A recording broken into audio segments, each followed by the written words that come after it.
Hi, everybody. I am Gloria Moraga. It is Sunday night, coming to you live from Paradise, California. Wanted to. I am Gloria Moraga. It is Sunday night,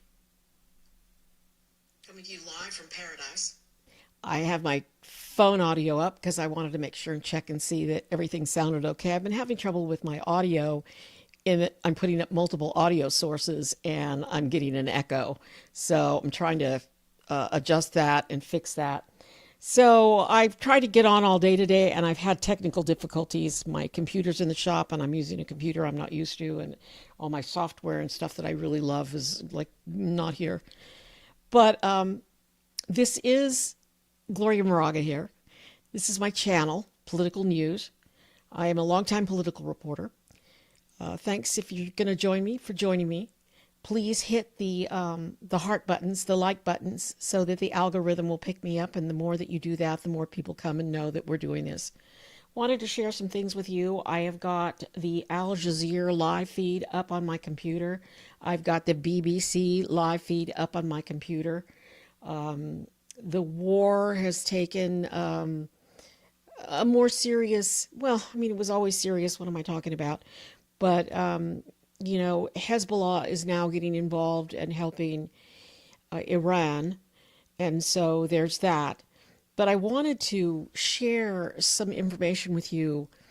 I follow a man by the name of Malcolm Nance, and you'll see him. He's around, but he's on Substack and he's on YouTube, and he's a writer. He's written a number of books, but he calls himself Black Man Spy. So apparently he was a spy, and he worked in the Middle East. So he worked in the Middle East, he was stationed in the Middle East, he lived in the Middle East, he knows the Middle East.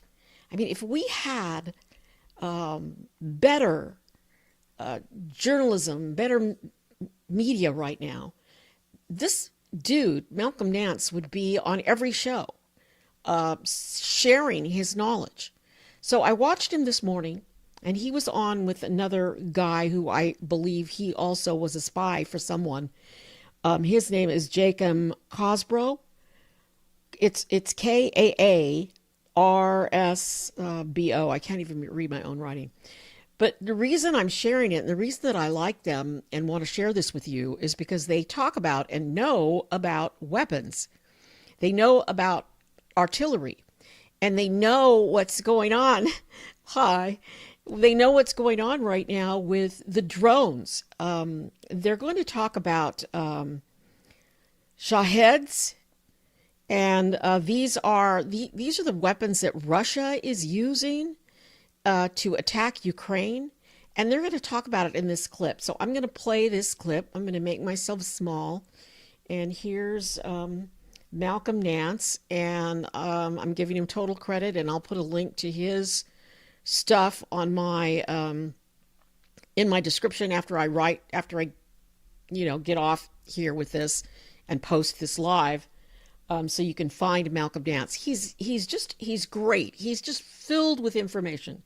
And he talks about these weapons. He really knows about these weapons. So when we're talking about this air war and that we're going to bomb and bomb and bomb from our planes and such, there's a lot to be said about what Iran has and what Iran is doing.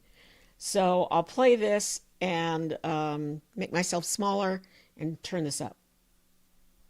So it's just that I'm just seeing another comment. Aerial countermeasures from U.S. Central Command have confirmed that F-15s, F-16s, other aircraft were part of the effort to intercept Iranian munition, including drones. This is what I think the Iranians have planned, because now their nations have air defense. They have fighter jets. They have all sorts of THAAD and Patriot missile systems. I have worked with the Saudis. I have worked with the Emiratis. I've worked with the Bahrainis, and definitely I liberated Kuwait. For all the billions and billions of dollars they spend, they still don't have the great level of proficiency. They are learning this the hard way, which is why we had some intercepts get through in Abu Dhabi on the first day. But now they are starting to learn, on the job training. They are in battle, and they are now having their intercepts. They know what a failed intercept looks like now, right? And they've got contractors, they have coaches, and all of them out there, but they do miss. They miss quite a bit. So the fact that the Iranians I understand the Iranians have a drone inventory of 80,000 shaheeds. And they can build like 500 shaheeds a day if they put their mind to it. You can build them in car garages, right? With all these components. So the fact that if they were to launch a wave of like 10,000, right? Just a coordinated wave of 10,000, even a discoordinated, it would shift the entirety of the war from an offensive bombing Iranian facilities action to where everyone would have to be a combat air patrol. Yeah. Right? It would shift the entire Gulf to defensive. What do you say? Yeah, one thing I bet you, the Iranian leadership, they regret that they have also supplied Russia with some of their short-range ballistic. The short-range ballistic missiles, because I think the Shaheeds, by and large, they can grind them. They can grind them out, and that won't go low on stock anytime soon. But I think in terms of missiles, I don't know how long they can keep this going, to be honest. Yeah, I understand that they have some inventory of like 2 to 5. The short range missiles may be as many as 5,000, but they're going to be expended at some point. Now, drones, on the other hand, you could make every city in the United Arab Emirates Kyiv for months, if not a year. Exactly. You could pump out drones day, night, so that the one thing, and I wrote about this on Twitter, I said I lived there for 10 years. My wife built an entire 3 sections of Abu Dhabi. It was beautiful. They invested an enormous amount of money into the image that they are safe. A safe haven for your money, a luxury resort, a party place, the new Switzerland and Gstaad and Monaco of the Middle East. Dubai Airport, DXB, is the largest airport in the world. It has more throughput because it is now, and they position themselves this way, as the hub between Asia and Europe. Yep. Now there's 20,000 people stuck there living in the car park. And I think, as somebody says, it was thought the UAE was, which was a rich party. That's exactly what it is. But for a very long time, especially after the economic meltdown of 2008, very little was going on. Construction stopped everywhere for 6 years. Dubai Airport, Levy. So these attacks are designed to ruin them economically for anything other than oil. Also, I saw photographs yesterday of Emirati gas oil platforms in the south, hit by drones and on fire. We are not getting a full picture of what's going on over there. No. So the reason we're talking about Dubai, United Arab Emirates so much, not just because I lived there for a decade and still have friends there, it's because they so closely, more than anyone, have now aligned themselves with the Trump administration, but they don't have the defenses that Saudi Arabia has. And they can ruin them by making people shift air travel to other places, or, just their tourism industry right now can be shattered. Now, I've lived there long enough to know they are, for all the British influencers, and I'm going to show you one of those influencer videos in a minute, who are like, oh my God, it's supposed to be safe. Things are supposed to be awesome here. Got some news for you. Okay. This has always been part of the process. Yeah. So that's what's going on in the ballistic missile and drone world. The United States, I understand how the Iranian Navy is still alive is, again, we saw one destroyer was sunk out in Korkar, which is, I believe, way out on the Iranian-Pakistani border. And apart from that, there's a report that a diesel electric submarine was underway and may have been sunk. We haven't confirmed that. We can't confirm that. But the rest of the Iranian Navy is in port. Now, set aside the Iranian Navy, which is a regular military force, and then you have the Artesh, which is the Iranian army, and then the Iranian Air Force. That's the traditional forces. They appear to be, again, I think that we're keeping them. We either bought them or we're preserving them. Yeah. On the other hand, the Basji, the Iranian Revolutionary Guard volunteers, in their thousands of small boats, I'm a little surprised that we are just not going to town on them day and night. So the pace of this war, as I recall it, I fought Iran in 1988 and we savaged them in 3 hours. Everything that was afloat sank. Yeah. Every oil platform that was there was destroyed. Every small boat that came out, we cluster bombed them or fired on them. I'm not hearing that. I'm thinking that they have decided there will be a phase of this naval war that will not take action until the aerial war is done. So I wanted to share this with you because he does talk about these kamikaze suicide drones. They're the drones that Russia is bombing Ukraine with. And Malcolm Nance was saying earlier, it's earlier in this clip, the time was 26:17, and I think I missed it. But these Shaheeds, and they're named for Shaheed Industries. That's the name of the company that produces them. But they're called, suicide drones, kamikaze drones, which I don't know why you would call a drone a kamikaze drone, because kamikazes are like men in planes and they hit the ship and they don't come back. The drones don't come back. So I don't know, but maybe they think it's a cute name, whatever. Nance was saying, who has an area of expertise here. He was saying that you can make those in your garage, and that they can continue to hit. They're hitting Dubai, and that Dubai doesn't have the infrastructure. Iran is hitting Dubai to stop them from doing some real damage. I can try to find that bite about the suicide drones. I just thought it was interesting and wanted to share it with you.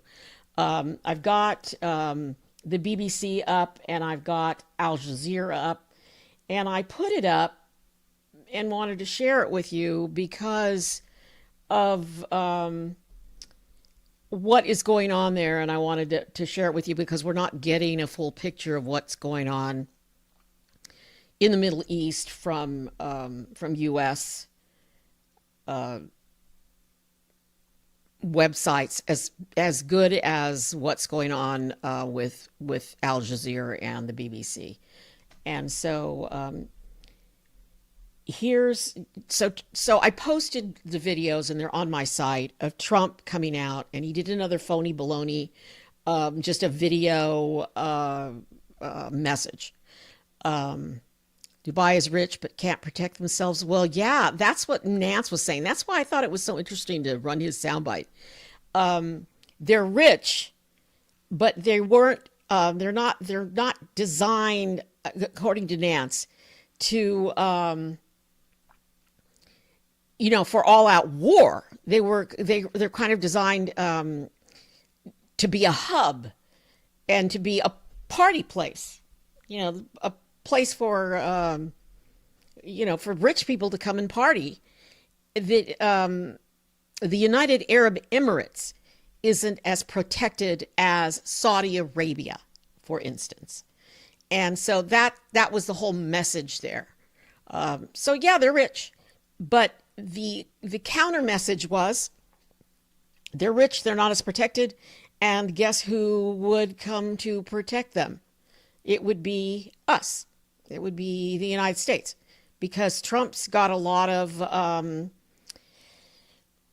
hotels that he wants to build there, and his sons, the family, they've been there, and yeah. So that's what Malcolm Nance was saying, and I just thought it was interesting, and we shall see. But he was also saying that we're not attacking the Iranian Navy like we should be. And what's with that? So now we've got here, I can turn up the sound. Strikes on Iran will continue, Trump says. Israel bombs Beirut after Hezbollah launches rocket attacks. So, and Lebanon is saying, look, we didn't do it. Hezbollah did it. The terrorist group. So that's what's kind of going on today. And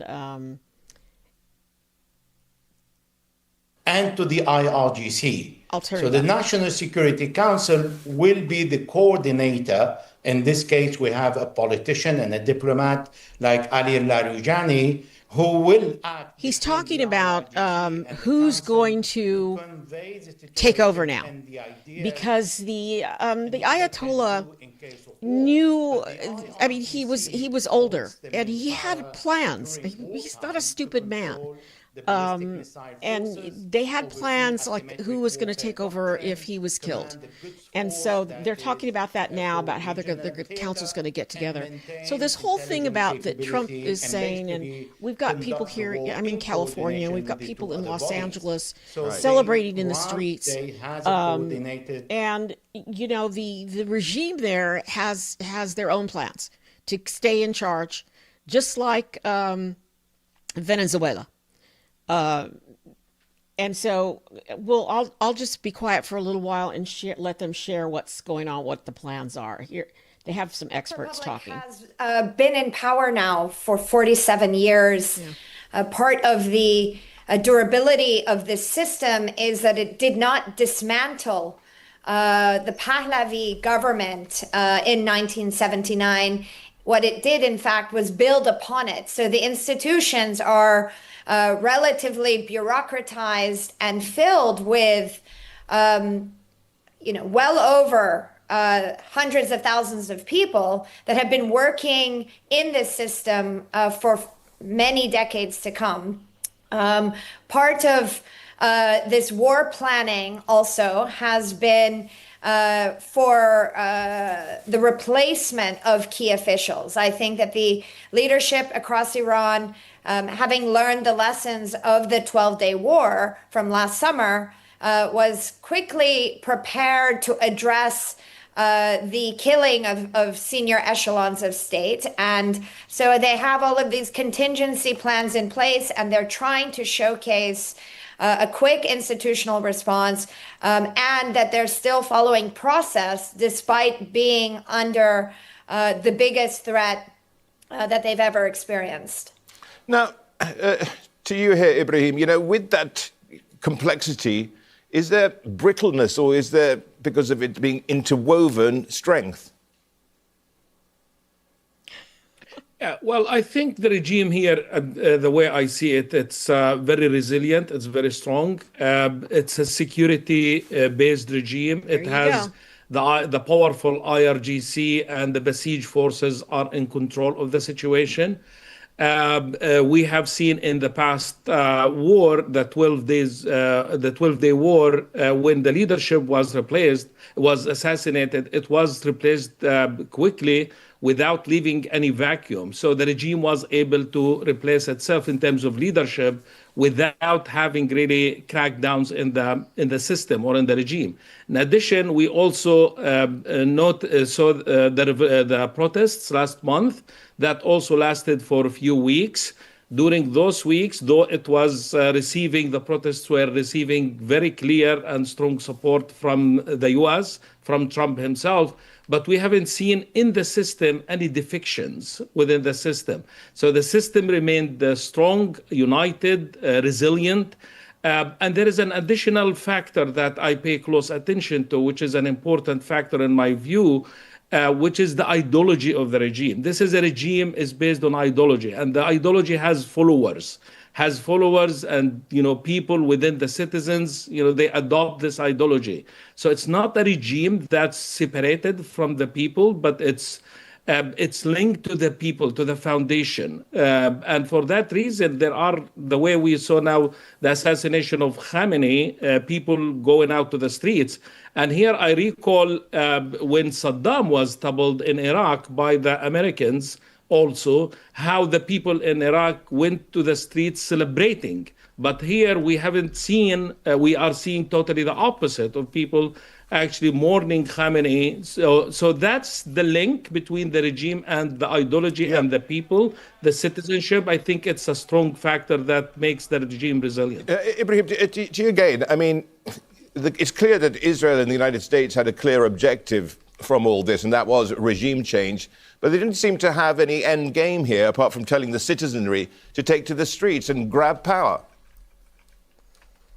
Absolutely right. This is a very important question. And this is only they're counting on the people from day one, actually from the first speech that Netanyahu and Trump delivered, asking the people to go and protest. It's very unlikely so far that we're going to see this happening. In addition, on the opposite, actually, in the also previous war, when we saw an important dynamic. Yeah, okay, I'm just going to just interrupt him because it's folly to have Trump saying, put down your arms, to the guard in Iran, and, we'll protect you, come forward, when the support and unity within the people, or even Ayatollah has his dudes that are going to take over, dudes from California,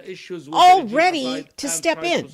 Okay, so it's like, if something would happen to Trump, we have the Constitution, but do you think that J.D. Vance is going to let somebody else take over from Trump? Do you think that Pete Hegseth or Pam Bondi, who are, Pete Hegseth's, or Tulsi Gabbard, is in charge of, spying, and Pete Hegseth's in charge of the army, and Raisin Kane is in charge of the army, of the military. Do you think that they're going to let, I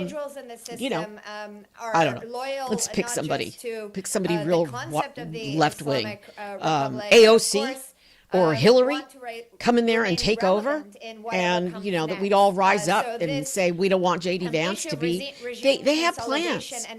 They have plans of of the infrastructure, and just honestly, my friends, look and see what is happening in Argentina. Is it Argentina or Venezuela? Venezuela.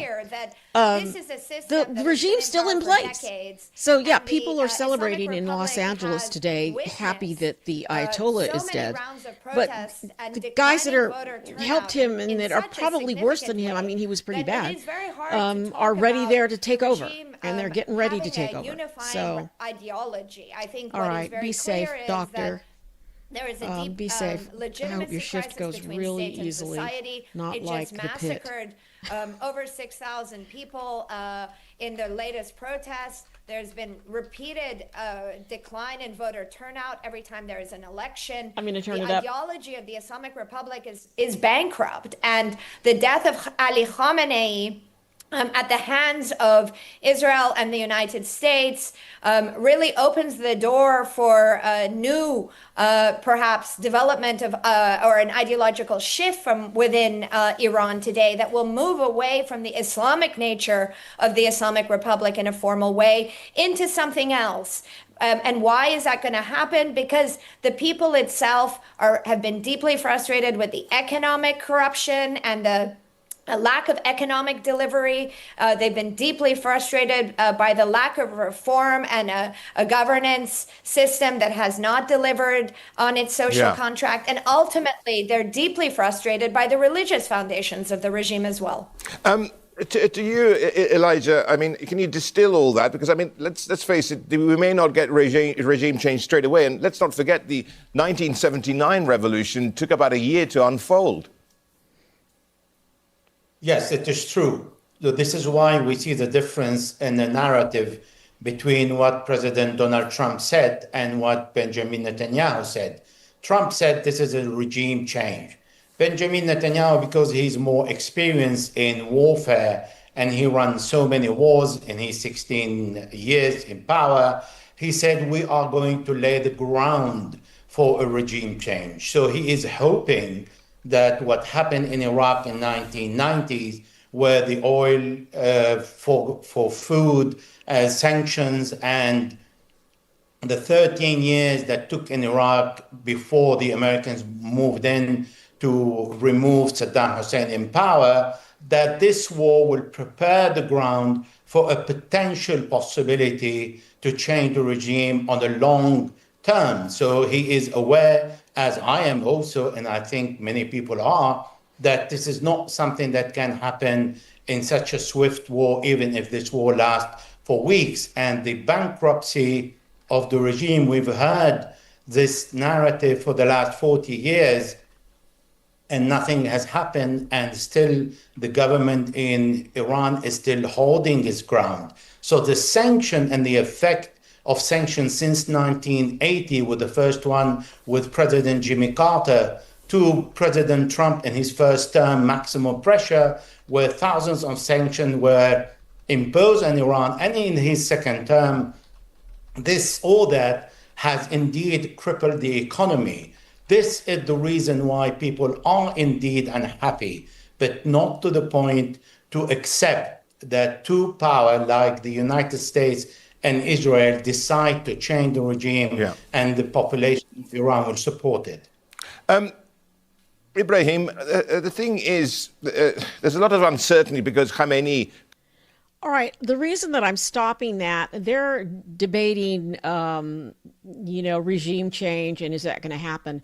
But I'm watching the BBC on my other monitor, and so I want to just scooch this over and turn this up because they are talking about oil.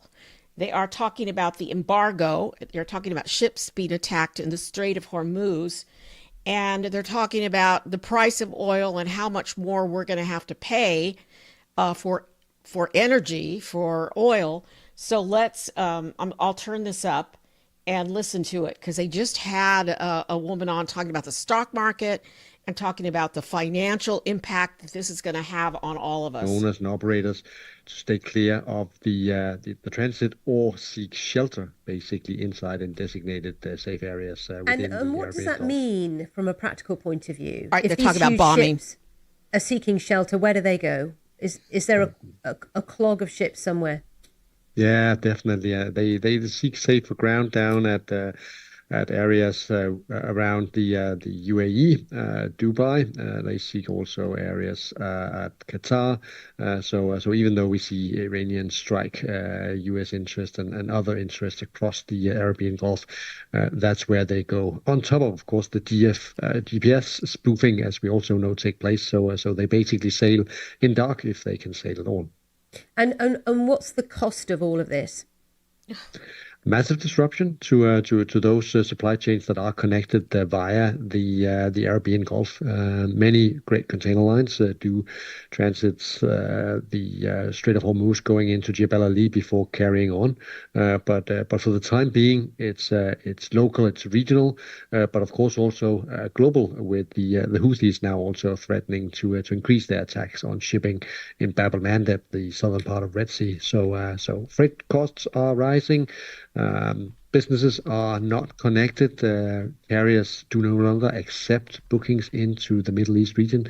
So a massive disruption and weaponization of international trade. And in terms of the fragmentation of relationships, I mean, Iran is very isolated anyway, but of course, these Gulf nations are having to react to everything, not least the fact that they have been targets, but also now that their oil sector, which is for many of them their most important income, is being directly impacted.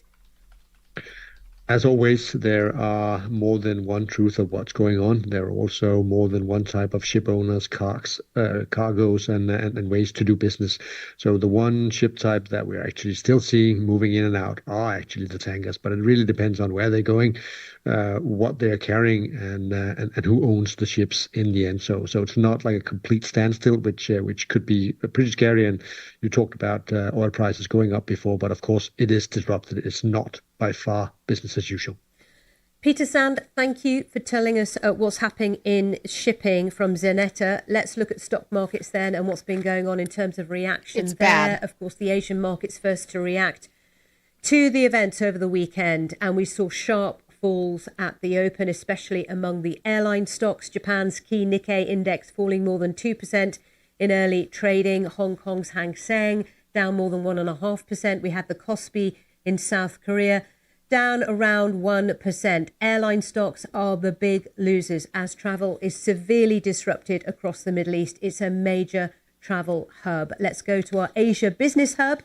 Nick Marsh is watching all the action for us. Nick, what's happening at the moment? Yeah, well, those drops that you were just outlining there, they're partly a reflection of just general investor reaction to war, to the uncertainty, maybe certain people wanting to get ahead of any potential drops when the US market opens later on today, which could then trigger more losses here in Asia tomorrow. Some of it could also be a reflection of what you were just talking about earlier with regards to oil and all those millions of barrels that go through the Strait of Hormuz. 90% of that, by the way, Sally, going to Asian customers, namely China, South Korea and Japan. They're really big importers of oil. So if this spike is sustained, and again, that's a big if, we don't know how long this is going to go on for, but if it is sustained, that's going to have a knock-on effect on economies here in Asia. So that could be, again, reflected in the market. Airlines, again, like you say, Qantas, Singapore Airlines, seeing pretty big movements in their share price downwards. They make up a pretty decent amount of the stock market as well. So generally, a bit of a gloomy picture. We just don't know how long this is going to go on for. This could just be the start. Yeah, once again, Nick, isn't it? It's that issue of uncertainty, which markets hate, but financial markets for some time have had to get used to it. I mean, we talk about it all the time, the lack of visibility about what's ahead. Yeah, pretty much. I mean, I think the reason we haven't seen any wild movements, no real... All right, so that's another thing.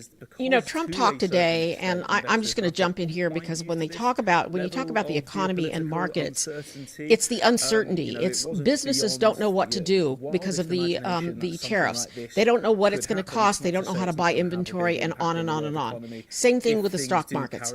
Today, Trump didn't say. Trump just made it clear that this was going to go on for a while. Uncertainty, but there's no, and then he said, we're going to stick with, our plan. And it's like, what's the plan? We're going to stick by this. What is it? What is our goal? So now we've heard from the Iranians that they were agreed that they weren't going to build any more, do any more nuclear crap at that site. And someone said it was over. It was over there. They weren't going to do that anymore. And the Ayatollah that they killed, he was anti-nuclear weapons. But now these new guys aren't.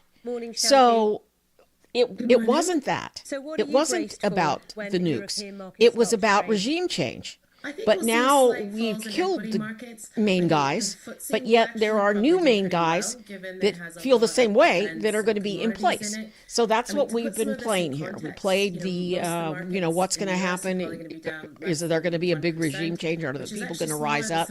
According to Malcolm Nance, who I started of this live stream with, the Middle East is a very small it takes years to get to the point where we're going to do the rising up thing. And we haven't invested in that at all. So, and the whole uncertainty, like, okay, Trump's oddly to silent. attack Iran. He if got he to the felt White House today, necessary, and if on the airplane, diplomacy he did did not go not the way talk to reporters he like he wanted. always Because, does. like, I mean, although, When he of got course, to the we White didn't know House, the he timing, did it not wasn't talk like to it was a big reporters. He was surprise to far financial away, markets. and they would have pushed moved money them around back far ahead of away. time, is that And then correct? he said, I want to go look So the oil price at the had Rose already Garden, risen which isn't the 10 or Rose Garden 12% anymore because he to start this destroyed year, that, reflecting some of those because they put a risks. new statue So, in the or move something. today, right And now, it's is like, around what are you 6%. talking We had about, an idea that man? it would have been higher. We're we The have big difference with our this is it's soldiers unlike killed, tariffs, which and we got more President Trump injured, was kind of seriously entirely injured. told to And take so, on, put off. With this one, she's you know, saying that I you don't know really what how war it's gonna is, end up. So it but probably has the you're potential going to go to look at a last a bit statue. longer and have You know, more you're at a unforeseen party consequences. with little It also curtains, could little impact black inflation. curtains up So with that means Susie that things like Wilds, gilts, the the government bonds, chief of might staff, not be there as with good a her protection Apple as they were Watch on her before, but wrist, gold which, certainly you know, trading quite which well, up didn't about keep that 2% whole today. area And secure. that was just what I was going to ask you, because there's the issue I mean, come of on. the long-term They're impact like of this, it's how like long it's this like will the go on Epstein for, and the effect that might investigation. It's a have clown if show. oil Why get prices and Hillary other Clinton in? She doesn't know commodities anything are about elevated anything for because some they don't time, like the her. effect on inflation, Because they don't like and her, the effect even that will though, you have know, on she's not in the power central anymore. banks who are You know, get trying to Melania reduce in. interest She rates was currently. girlfriend to Epstein for a So year the before she impacts will started be dating much Trump. worse for Asia I mean, because come most on. of a lot of the oil and gas Let's get some from these answers regions here. is flowing This to this Asia. whole war thing, war not You know, Trump, Europe, kind of UK, hurry. Europe, US, prices have dropped a You bit, know, but I'm just probably saying not as much. he needs to come out with a Longer term, if we forceful. did I have mean, those even rises, it would mean the interest head rates of could Great come Britain down. came out But to put all and this had a into speech context, like a you know, real oil's up speech, close like a to real $120 a leader, barrel in and said, "Here's what's 2022. going on. We're Here's where now we're at, involved. sort of Here we're not going to get mid-70s, involved, but maybe if we'll go you to know this 80s, but happens, still we'll have to very do far below this." those levels that caused that really France did high that too. inflation surge we But saw is a our few years dude ago. doing that? No, he's Jackie, talking thanks about for your some time. statue in the Jackie freaking Kellerman Rose there from Garden. Seven Investment And Management that's why the around the markets world don't and across know. the UK. They don't. This Like, what's is going on? What BBC we don't News. even know what's going on. And they are, and what the Iranians are doing, and they planned this because they've been planning it. Here, go back to BBC's going on a break, so I'm moving this out of the way and I'm going back to Al Jazeera because Al Jazeera doesn't take breaks. Yeah, Golden Arch is of utmost importance in the ballroom. We'll just have, they stopped work on the ballroom, so it's just a big nasty hole there. It's like my leak in my ceiling from my tub. I mean, come on. It's just a clown show. So this is serious. This is serious. You can't do this. And then someone said, well, it's because the head of the prince, or somebody from Saudi Arabia or from Qatar, the people who gave him the airplane that we're having to retrofit, they wanted this because they want oil prices to go up. And it's like, that's why we're doing this? But who knows? Because Trump's not saying what it is. Still saying it is pretty lame, Texas, bro. Just because, and I try as a political reporter and trying to grow my channel. Please, everybody hit the hearts if you're just here and listening to the experts. Here's this lady back. She's, this dude is a political analyst talking about regime change and how that's not likely to happen. This lady is the, from the BBC. And she's talking about, and they're quoting Trump. Trump says there will likely be more U.S. deaths as Iran strikes to continue until all goals accomplished. See, there. He said, come on, man, doesn't anybody feel like your head wants to explode? What goals? What are our goals? Is our goal regime change? So we're going to stay there until there's a regime change? Or is our goal we're going to make sure all the weapons of mass destruction or, of nuclear weapons are gone? And how are we going to determine that? Because he said that last year. He said, they're all obliterated. And that's still up on one of the websites, the Trump administration websites. Are we going to, is that our goal? Or is our goal, we want oil prices to go up? So when oil prices go up, then that's going to be our goal? I mean, yeah, I don't know.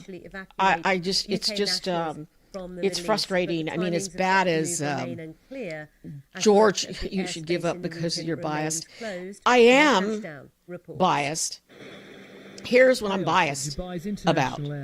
I love my country. I love our troops. I love cops most of the time. And I support democracy. I support our Constitution.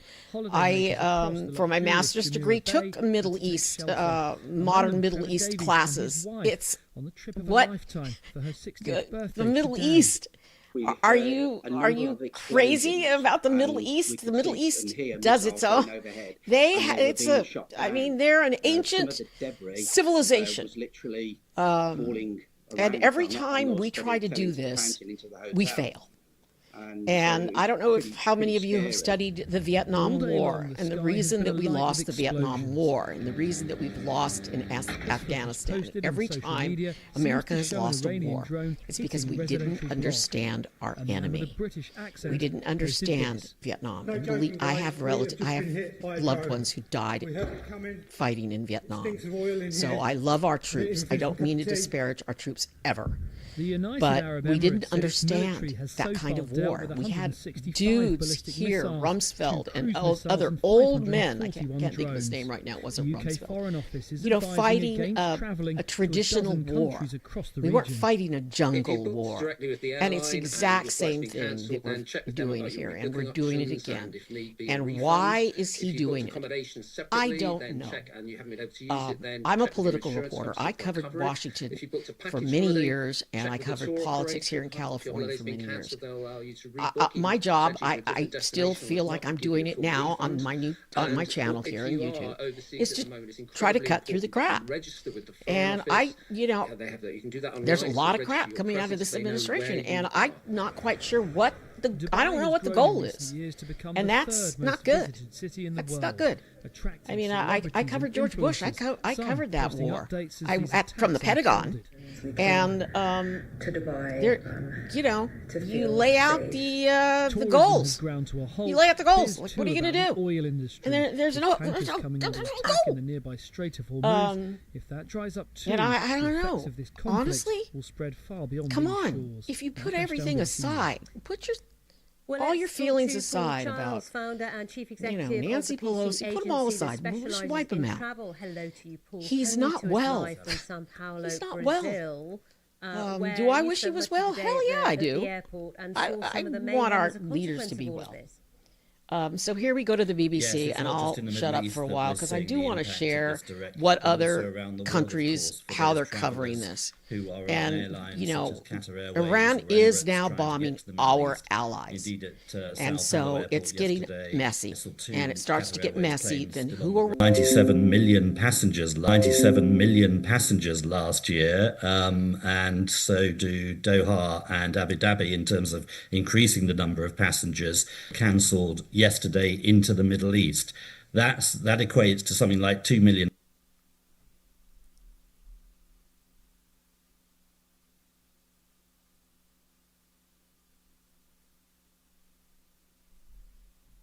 All right, so he is talking about Dubai, which I was talking about earlier. So the Dubai airport, which